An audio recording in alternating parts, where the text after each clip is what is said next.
اب دیکھیں یہ قرآن کہہ رہا ہے بعد میں جو پریشانی میں پڑو گے ابھی روزے رکھ لو صبر کر لو تو یہ تمہارے لیے زیادہ بہتر ہے، بجائے اس کے کہ وہ جھنجھٹ پال لو گے اور اپنے آپ کو مصیبت میں ڈال لو گے، وقتی طور پر بڑی اٹریکشن ہوگی۔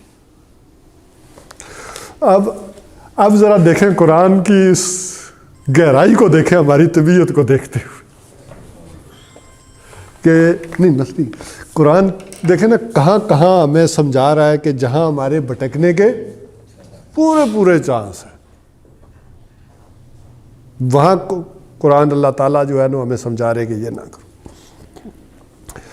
بہرحال یہ اگر میں کہوں تو یہ وہ چیزیں ہیں کہ جسے قرآن نے نکاح کے لیے جو ہے وہ کہا ہے کہ ذرا ایک کھلا ماحول ہو، ایک ذرا آسانی ہو، یہ بھی اس شخص کے لیے کہ جسے شہوت پر قابو نہیں رہ سکتا، صبر نہیں کر سکتا، اس کے لیے گویا کہ یہ بھی رعایت دی ہے۔ اسی طرح اس رعایت کو اور مزید کھولا اور وہ سورہ مائدہ کے اندر جا کر اس بات کو مزید کھولا۔ اب وہ بھی آپ کے سامنے میں رکھ دیتا ہوں۔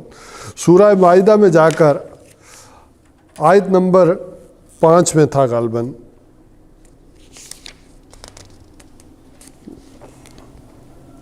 ہاں جی آیت نمبر 5 میں سورہ مائدہ میں کہا، وہاں چونکہ بیان ہو رہا ہے الیوم احل لکم الطیبات، آج کے دن ساری پاکیزہ چیزیں تم پر حلال کر دی گئی ہیں، وہ طعام الذین اوتوا الکتاب، اور کھانا ان لوگوں کا کہ جنہیں کتاب دی گئی ہے، یعنی یہاں کھانے سے مراد ہے ان کا ذبیحہ، حل لکم یہ تمہارے لیے حلال ہے، وطعامکم اور جو تمہارا کھانا ہے حل لہم ان کے لیے حلال ہے، والمحصنات من المؤمنات اور اسی طرح پاک دامن عورتیں اہل ایمان والی وہ بھی تمہارے لیے حلال ہیں، والمحصنات من الذین اوتوا الکتاب، اسی طرح وہ خاندانی عورتیں بھی جو اہل کتاب کی ہیں وہ بھی تمہارے لیے حلال ہے، من قبلکم جو تم سے پہلے تھے، اذ آتیتموہن جب تم انہیں دے دو اجورہن پورا مہر، محسنین غیر مسافحین، بار بار یہ بات قرآن کہہ رہا ہے کہ انہیں بھی قید نکاح میں لانا ہو، گھر بسانے کا ارادہ ہو، غیر مسافحین نہ کہ مستی نکالنا، ولا متخذی اخدان اور اسی طرح کی چوری چھپے کی یاریاں یہ نہیں قابل قبول۔ تو اہل کتاب کی اس کو گویا کو دائرے کو مزید ایکسٹینڈ کیا اہل کتاب تک، جیسے میں نے کہا کہ چند محرمات کے رشتے جو ہے وہ گنا دیے گئے، ان سے نہیں ہو سکتا ہمیشہ کے لیے، اور کچھ عورتوں کو گنایا گیا کہ یہ عارضی طور پر نہیں ہو سکتا، مثلا مشرکہ عورت بھی ہے ایمان لے آئے تو اس سے بھی تو ہو سکتا ہے نا، اسی طرح خاوند والی عورت ہے کسی وجہ سے رہ جائے تو اس سے بھی ہو سکتا ہے، اور اس کے علاوہ ساری عورتیں کہا، پھر باندی کے بارے میں کہا، اور پھر اس کے بعد آخری درجے میں اہل کتاب کی عورتوں سے بھی۔ اچھا اہل کتاب سے مراد جو حضور صلی اللہ علیہ وسلم نے ڈیفائن کر دیا، یوں تو آپ کہہ سکتے ہیں کہ انڈیا والے بھی اہل کتاب ہوں گے، دنیا میں دیکھیں نا کہا جاتا ہے کہ یہ ان کی جو بڑا انڈیا میں ایک ریسرچ ونگ ان کا یہ بھی بنا ہے کہ ان کے ہاں جو اپنشد ہیں اور یہ ان کے ہاں ایک سوالیہ نشان ہے ان کی فلسفی میں کہ یہ قرآن ہے اور اس کو لانے والے کون ہیں؟ محمد رسول اللہ صلی اللہ علیہ وسلم، یہ ایک قوم ہے، اس کی یہ کتاب ہے، اس کے یہ پیغمبر ہے، یہ عیسائی ہیں ان کی ایک کتاب ہے، ان کے ایک پیغمبر ہے، یہ یہودی ہیں ان کی ایک کتاب ہے، ان کے ایک، ہماری کتاب تو ہے، پیغمبر کون ہے؟ جو ان کی ویدیں ہیں اپنشد ہیں ان کے بارے میں تو یہ کلیئر ہے کہ یہ کسی انسانی ہے، وہ جو ہے وہ ہاتھ نے نہیں لکھی، وہ مہابھارت ہو، رامائن ہو، یہ تو لکھی ہیں انہوں نے، کالی داس وغیرہ نے، تلسی داس نے، یہ ساری ان کی ہے مصنف، لیکن اپنشد کے بارے میں، ویدوں کے بارے میں یہ طے ہے کہ یہ کسی نے نہیں لکھی، کوئی ان کا مصنف نہیں ہے، وہ ہمارا پیغمبر کون ہے تو یہ ان کا مانا جاتا ہے، خاص کر ان کے یہ جو اس وقت ہیں پنڈت رام شنکر آچاریہ، اور وہ مانتے ہیں کہ میں تو ایک ہی خدا کو مانتا ہوں، جو ان کے گویا کہ جس طرح ہمارے امام کعبہ ہے نا ان کے جو ہیڈ ہے۔ بہرحال اسی طرح مجوسیوں کے ہاں، آتش پرستوں کے ہاں، ایرانیوں کے ہاں تو جب صحابہ کرام تھے تو اس وقت تو ان کے ہاں بھی کتاب موجود تھی. دیکھیں نا وہ زرتشت جو مذہب کہلاتا ہے، وہ زرتشت کی جو تحریریں ہیں، معلوم ہوتا ہے کہ کسی نبی کی تحریریں ہوں. ان کی جو کتاب تھی اوستا، یہ شاید آپ لوگوں کے کوئی نگاہ میں گزری ہو یا تو ان کے ہاں اس اوستا کو بھی پڑھیں تو بڑا یہ ایک نظر آتا ہے کہ ایک الہامی ٹائپ کا کلام ہے. تو کہا گیا کہ یہ اہل کتاب یہ بھی ہو سکتے ہیں سارے. صحابہ کرام کے درمیان یہ بحث بھی رہی ہے. لیکن ایک بات میں دونوں پھر یہ صحابہ کرام بھی متفق ہوئے دو باتوں میں، کہ ایک یہ کہ سوائے یہودیوں اور عیسائیوں کے باقیوں کو اگر اہل کتاب ثابت بھی ہو جائیں اس دائرے میں ہم مانیں گے بھی، تو نکاح یہ نہیں ہو سکتا، ان کا ذبیحہ وہ حلال نہیں ہو سکتا. باقی معاملہ وہ چونکہ بعد میں آئے گا صبر و مصابرت کے درس میں، وہاں میں تفصیل سے بیان کروں گا کہ باقی ڈیلنگ ان کی اہل کتاب کے مطابق ہوگی. یہ بھی مسئلہ ہے ان دو مسئلوں کو چھوڑ کر، شادی کے علاوہ. باقی ان کے ساتھ جو بھی ایک دنیا کی سطح پر مذاکرات ہوں گے وہ اسی سطح پر ہوں گے، اہل کتاب کی سطح پر ہوں گے. یہ گویا کہ اس زمانے میں یہ بات طے ہوئی صحابہ کرام کے دور میں. اور کن آیات کی روشنی میں طے ہوئی؟ جب وہ سورہ توبہ کے بعض خاص مقامات کا مطالعہ صبر و مصابرت میں پڑھیں گے تو پھر وہاں پر اس چیز کو سمجھیں گے. اس وقت موضوع نہیں ہے، تاکہ آپ ذرا، آپ کی دلچسپی تو ہوگی لیکن میں ذرا اس میں محدود رہنا چاہ رہا ہوں. تو اہل کتاب کی عورتوں سے بھی، البتہ اس میں ایک مسئلہ اور ہے جس کو میں اس طرح کھول رہا ہوں کہ کسی خاص وقت میں اس حکم کو معطل کیا جا سکتا ہے. اب یہ ایک نئی بات آپ کے سامنے رکھ رہا ہوں. دیکھیے حضرت عمر فاروق رضی اللہ تعالیٰ عنہ نے ایک وقت میں قطع ید کو کیا کیا؟ معطل کیا. منسوخ کوئی نہیں کر سکتا اللہ کے حکم کو. اب اس میں فرق ہے. کوئی دنیا کا انسان اللہ تعالیٰ کے حکم کو منسوخ نہیں کر سکتا. انہوں نے ان جوازوں اور چیزوں کو لے کر معطل کیا ہے ایک خاص وقت کے لیے. اسی طرح کوئی اسلامی حکومت کل کو کسی ایسے حکم کو وقتی طور پر معطل کر سکتی ہے. کیوں کر سکتی ہے؟ کہ ایک وقت وہ تھا کہ جس کو آج کے دور میں یہ علماء کے اندر بحث ہے کہ یہ حکم آج بھی ہے، آج بھی عیسائی عورتوں سے اور یہودیوں سے نکاح کر سکتے ہیں. اب یہ بحث ہے نا، کچھ کہتے ہیں نہیں کرنا چاہیے، کچھ کہتے ہیں کرنا چاہیے. تو اس سینس کو سمجھیں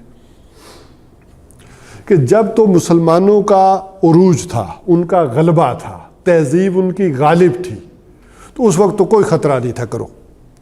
بعض میں علماء نے یہ رائے دی کہ جب تہذیب ان کی غالب ہو گئی ہے، وہ غلبے میں، تو اب فتنے کا اندیشہ ہے نکاح کر کے کرنا، تو اب نہیں کرنا چاہیے. لیکن میں نے جیسے کہا کہ منسوخ کوئی نہیں کر سکتا اس حکم کو، اور وہ بھی کوئی اسلامی حکومت بیٹھ کر معطل کر سکتی ہے کہ ان حالات میں ان ضروری چیزوں کے سبب کیا ہوگا؟ وقتی طور پر یہ حکم معطل ہوگا، پرماننٹ یہ کوئی نہیں کر سکتا. اچھا، اسی کو دوسرے طور پر دیکھ لیں. مزید آسانی کے لیے، مزید اس نکاح میں آسانی کے لیے کہا، اب کسی انسان کا یہ معاملہ ہو سکتا ہے کہ اس کے اندر سارے انسان ایک جیسے نہیں ہوتے، کسی کے اندر ایک شخص کا غلبہ زیادہ بھی ہو سکتا ہے. عورتوں کے خاص دن ہوتے ہیں، پھر ہو سکتا ہے عمل کے بعض ایسے دن یا اس کے بعد، یا جو بھی رضاعت، اس میں اسے ہو سکتا ہے کہ پرابلم میں آ جائے. تو اس کے لیے اور راستہ کھولا گیا کہ 2 3 اور 4 بھی کر سکتے ہو. بلکہ وہ آیت میں پڑھ دیتا ہوں تاکہ اس کے اندر بھی بڑی حکمت ہے. سورہ نساء کے یہ بالکل آغاز بھی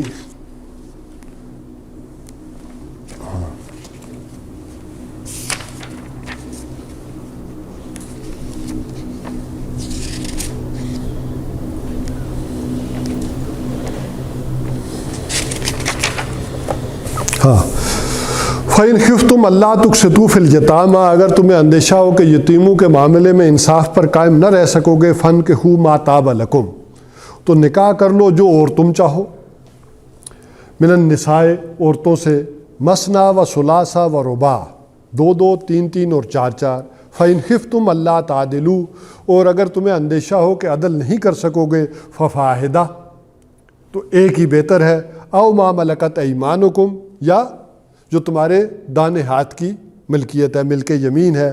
ذَلِكَ أَدْنَىٰ أَلَّا تَعُولُوا، یہ بہتر ہے اس سے کہ تم ایک ہی طرف جھک کے نہ رہ جاؤ.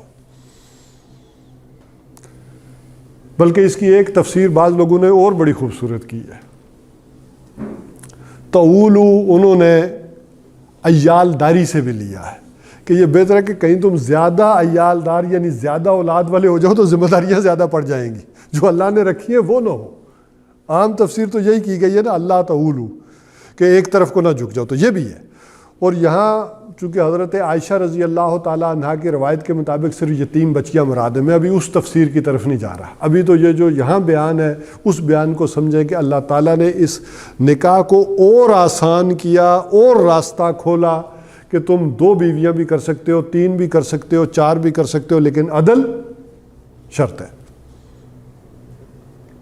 اور پھر اس عدل میں بھی کہا کہ چاہے تم جتنا بھی مرضی چاہو عدل نہیں کر سکتے. یہ بھی قرآن میں آگے جا کر کہا تم نہیں کر سکتے عدل. اس کو پھر نبی اکرم صلی اللہ علیہ وسلم نے کیٹیگرائز اس طرح سے کیا کہ جو دنیا کی چیزیں ناپ تول کی کوانٹیٹیو ہیں ان پہ تو کرو. ایک حضور نے دعا کی کہ میرا جو دلی رجحان ہے اے اللہ اس پر میرا اختیار نہیں، اس پر مجھ سے مواخذہ نہ کیجیے. حالانکہ حضور پر اللہ تعالیٰ نے یہ عدل کا معاملہ بھی اٹھا دیا تھا کہ آپ پر عدل نہیں، آپ نہ کریں. اس کی وجہ تھی، اس کی وجہ یہ تھی کہ اگر آپ کسی خاتون کو طلاق دے دیتے تو وہ کون تھی؟ وہ آپ کی مائیں تھیں، امہات المومنین ہیں آپ کی بیویاں. اب اس سے تو نکاح کوئی نہیں کر سکتا تھا، لہذا آپ کو طلاق دینے کی اجازت نہ تھی. لہذا آپ کو اجازت دے دی گئی کہ کسی کے ساتھ نہ بھی عدل کریں، ناپسندیدہ ہے طلاق نہ دیں، اس کو علیحدہ کر لیں، کبھی کبھار اس سے پوچھ لیں، یہ عدل. لیکن حضور نے کیا عدل ہے، اس رعایت سے کبھی فائدہ نہیں اٹھایا. اچھا، اس میں عدل میں ایک اور مسئلہ بھی آ جاتا ہے. عملاً حضور صلی اللہ علیہ وسلم کو وہ مسائل پیش نہیں آئے جو کسی اور کو آ سکتے تھے اس ضمن میں. یہ بھی نوٹ کر لیں. ایک بیوی آپ کی جس سے اولاد نہیں ہے، ایک سے اولاد ہے، تو کیسے عدل کریں گے؟ ایک سے ایک بچہ ہے، دوسری سے 4 بچے ہیں، کیا ایک ہی جیسا نان نفقہ دیں گے؟ وقت ایک جیسا دیں گے؟ یہ پریکٹیکل مسائل پھر بعد میں آ جائیں گے. وہ ایک جیسا وقت نہیں دے سکتے، ایک جیسا نان نفقہ بھی نہیں دے سکتے. یہ عملاً بعد میں چیزیں آئیں گی. لیکن حضور صلی اللہ علیہ وسلم کے معاملے میں چونکہ یہ اس وقت چیز تھی نہیں. ہاں، آپ صلی اللہ علیہ وسلم کا ہے کہ جو بھی مقداری چیزیں ہیں، اب عدل اسی کا نام ہے، انصاف نہیں کہا، عدل اس چیز کا نام ہے. ایک ہے انصاف ہے نصف نصف کر دینا، برابر برابر دے دینا. عدل یہ ہے کہ جو جس کا رائٹ ہے وہ اسے دے دینا. عدل کے لفظ میں یہ فرق ہے، جو جس کا رائٹ ہے اسے دے دینا. تو بہرحال جو یہاں اصل مضمون کے اعتبار سے میں مضمون لا رہا تھا وہ یہ تھا کہ نکاح کو اللہ تعالیٰ نے قرآن حکیم میں کس کس درجے میں ترغیب دی اور آسان کیا تاکہ کوئی انسان غلط راستے کی طرف نہ جائے. وہ چاہے 2 شادیاں کر لے، 3 کر لے، 4 کر لے. اچھا، یہ معاملہ اور حیثیت سے بھی رکھ دیا گیا تھا. ذرا دنیا میں دیکھیں کہ عام طور پر جنگیں ہوں گی یا جنگیں ہو گئیں تو ایک مسئلہ تو پیدا ہو جاتا ہے نا کہ عورتیں کیسے رہیں. اب مرد کم ہو گئے ہیں تو ان کو کیسے ایڈجسٹ کیا جائے. تو وہ اس کا ایک طریقہ تو یہی ہوگا نا کہ آدمی 4 نکاح کرے، وہ رکھے. اس کی ایڈجسٹمنٹ جو ریئل بیان کی وہ تو یہ ہے.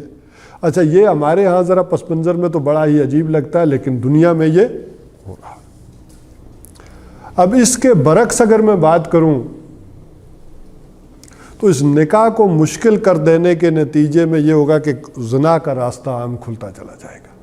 میرا تو خیال تھا کہ میں نے 4 تمیدی باتیں بیان کرنی تھی، تو بیان شاید ایک ہی کر سکا ہوں میں آج. میرا خیال تھا کہ ایک میں جو 4 تمیدی امور ہیں وہ میں بیان کر کے پھر سورہ تحریم کی طرف آؤں. ایک تھا کہ نکاح کی آسانی، دوسرا تھا کہ زنا کا سد باب، تیسرا مرد کی قوامیت، اور چوتھا طلاق. تو میں تو شاید آج پہلا نقطہ بھی کوئی اتنا کلیئر نہیں کر سکا. کوشش میں کروں گا کہ باقیوں کو اتنی طوالت نہ دوں. بس زنا کے معاملے میں اس کی سزائیں اور چیزیں دیکھتے ہوئے تو وہ تو اپنی جگہ موجود ہیں، لیکن اس کا ذرا ایک اندازہ دیکھیں کہ مغربی معاشرے میں اس وقت یہ جو خاندانی نظام ہے، ہم کیا کہتے ہیں کہ اس کا جنازہ نکل چکا. لیکن اگر ذرا تھوڑا سا سوچیں تو جنازہ ہمارا بھی نکل چکا.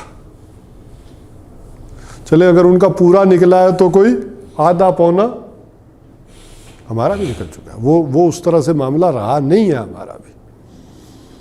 اور وہاں اگر نکاح کو مشکل کیا گیا ہے، میں اب دونوں تینوں چیزوں کو تھوڑا تھوڑا ذرا ٹچ کر کے سمیٹ رہا ہوں گفتگو میں. مغرب میں نکاح مشکل ہے،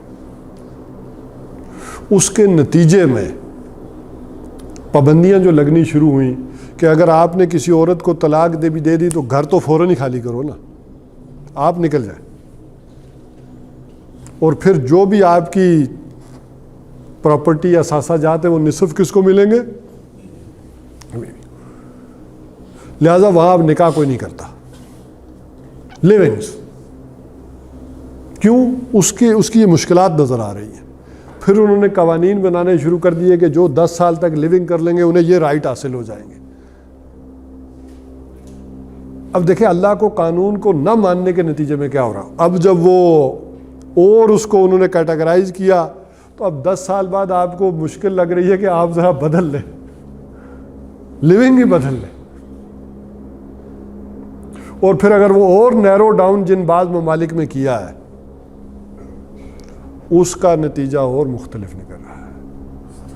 وہ آ رہا ہے پھر لیسبین اور پھر جو بھی آپ کی ہومو سیکچولیٹی کے معاملات اور اینیمل سیکسز، یہ اس طرف نو انسانی کو دھکا دے کر لے جایا جا رہا ہے جو وہ چیزیں اور قدغنیں ٹائٹ ہوتی جا رہی ہیں.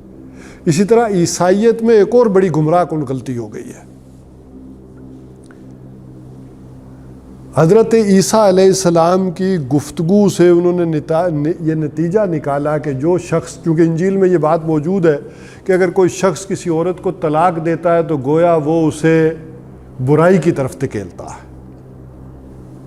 اسے گویا کہ پراسٹیٹیوٹ کے ٹیوشن کی طرف لے جاتا ہے. تو یہ ذرا اس بات کو بھی اچھی طرح سمجھیں. اب وہ چیزوں سے پھر مذاہب سے کچھ دوری بھی پیدا ہوتی ہے. یہ ساری چیزیں جو مطالعے والے لوگ ہیں یا پڑھتے ہیں پھر آتا ہے معاملہ، اصل میں ایسا نہیں ہے. حضرت عیسیٰ علیہ السلام کی یہ تعلیمات اخلاقی ہیں، قانونی نہیں ہے. چونکہ قانون کے درجے میں انہوں نے کیا بات کی تھی؟ Don't think I have come to destroy law. انجیل میں جو بات جو لکھی ہوئی ہے، ہرگز مت یہ گمان کرنا کہ میں قانون کو توڑنے آیا ہوں. لا آف موزز تم پر ویسے ہی برقرار رہے گا جیسے ان پر تھا.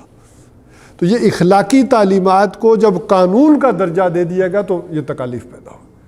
پھر باقاعدہ یورپ کے اندر یہ ٹرینڈ بنا کہ چونکہ آپ بیوی کو طلاق نہیں دے سکتے، طلاق صرف اس صورت میں دے سکتے ہیں کہ اس کو آپ نے اس کو کسی غلط حالت میں کسی کے ساتھ دیکھ لیا، پھر تو دے سکتے ہیں. اس کے علاوہ صورت ہی نہیں ہے وہاں طلاق دینے کی، کوئی طریقہ ہی نہیں. لہٰذا وہاں پوری یہ فلسفی ڈیولپ ہوئی کہ اگر آپ طلاق دینا چاہتے ہیں تو اس کے لیے پھر وہ ماحول کریٹ کرتے ہیں، وہ مواقع پرووائڈ کرتے ہیں. یہ جو پورا ادب تخلیق پایا اور یورپ کے اندر اور خاص کر فرانس میں یہ ڈرامے لکھے گئے اور یہ جو ناول لکھے گئے، اس کی کہانیوں کے اگر مرکزی کردار آپ ذرا غور کریں نا تو وہ یہ ہوتے ہیں کہ کس طرح اس نے چال چلی اور اپنے دوستوں کو یا باقی کسی کو موقع دیا تاکہ وہ غلط کام میں ملوث ہو اور وہ دیکھے اور پھر اسے طلاق دے سکے. تو طلاق دینا بھی ہمارے دین میں کیوں سہل اس طرح کیا گیا کہ اگر وہ آپس میں جو خاندان میں دونوں میں جڑنے کے نتیجے میں جو مطلوب مقاصد تھے جن کا بیان ہوگا، اگر وہ پورے نہیں ہوئے تو دے دو. اور اس کی ترغیب دی گئی. قرآن حکیم کی آیات پڑھ کر میں سناؤں گا آپ کو کہ اس کی ترغیب دی گئی کہ اگر یہ معاملہ ہو رہا ہے تو کر دو, اللہ تعالیٰ دونوں کو غنی کر دے گا, دونوں. اور اگر تم دیکھتے ہو کہ کسی طرح بھی نہیں بن پا رہی ہے, اب وہ آیات اسی میں سورہ نساء میں, سورہ بقرہ میں, یہ جو نہیں وہ سورہ طلاق تو میں علیحدہ بھی بیان کر رہا ہوں, اس کی طرف میں جا نہیں رہا. اس کی طرف کیوں نہیں جا رہا کہ سورہ طلاق اور سورہ تحریم یہ دونوں جوڑے کی شکل میں, یہ وہاں آخر میں کٹھی آئی ہیں. یہاں جو ابتدائی درجے میں واقعات آئے ہیں بلکہ وہ خوبصورت توازن بنتا ہے. قرآن حکیم میں یہ جو توازن ہے نا کہ ادھر سے سورہ بقرہ میں یہ جو احکام آئے ہیں نا یہ 2 پاروں کے بعد آئے ہیں سورہ بقرہ, ادھر سے وہ 2 پارے پیچھے ہیں سورہ تحریم اور سورہ طلاق. نہیں, یہ آپ کو ملیں گی نا 28ویں پارے کے آخر میں. 28ویں پارے کی آخری 2 صورتیں جو ہیں وہ کون سی ہیں؟ سورہ طلاق اور سورہ تحریم. تو 2 پارے ادھر سے اور 2 پارے ادھر سے, یہ حکمتیں ابھی اور نکلتی ہیں, یہ تو رنگا رنگ ہے جو نکلیں گے. بہرحال تو وہاں پر یہ حکم بھی دیا گیا. اچھا اس کو میں کتنا ٹائم ہے ہمارے پاس, کلوز کر دوں میں؟ ہو گئی آزاد تو بس پھر ہونے والی جی ٹھیک. تو اس کو ذرا میں اس انداز میں کلوز کر دوں کہ حضرت آدم علیہ السلام سے یہ معاملہ چلا اور پھر میں نے کہا کہ یہ عالمی نظام تک یہ معاملہ معاشرتی اس انداز میں آگے بڑھتے ہوئے جائے گا. اب سوال 2 پیدا ہوتے ہیں کہ حضرت آدم علیہ السلام کو یہ سارے احکامات کیوں نہیں دیے گئے اور اب کیوں دیے گئے اور حضور کو کیوں دیے گئے, اس کے اندر بھی کیا تدریج آئی ہے, کیوں آئی ہے, کس انداز سے آئی ہے. یہ انشاءاللہ العزیز اگلی دفعہ میں کوشش کروں گا کہ تمہیدی گفتگو کو کسی طرح میں پورا کر لوں اور پھر اس سارے پس منظر میں ہم پھر سورہ تحریم کا مطالعہ کریں گے. تو یوں خاندان کا جو عمل صالح ہے اس کی ایک تصویر جو ہے وہ ہمارے سامنے آ جائے گی. اقول قولی ھذا واستغفر اللہ لی ولکم ولسائر المسلمین.